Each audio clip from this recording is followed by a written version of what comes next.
وقتی غریبان عدم با دست خلقت می‌درید، وقتی ابد چشم تو را پیش از ازل می‌آفرید، وقتی زمین ناز تو را در آسمان‌ها می‌کشید، وقتی آتش طعم تو را با اشک‌هایم می‌چشید، من عاشق چشمت شدم، نه عقل بود و نه دلی.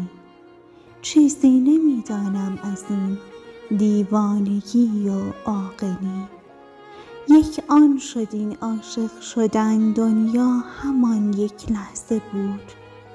آن دم که چشمانت مرا از عمق چشمانم ربود.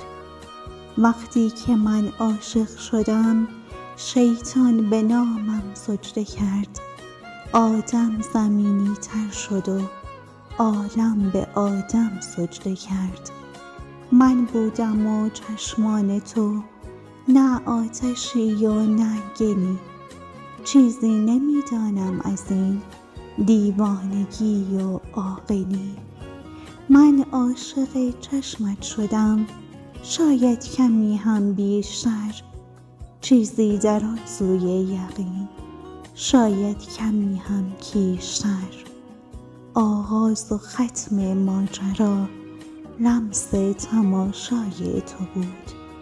دیگر فقط تصویر من در مردمک‌های تو بود.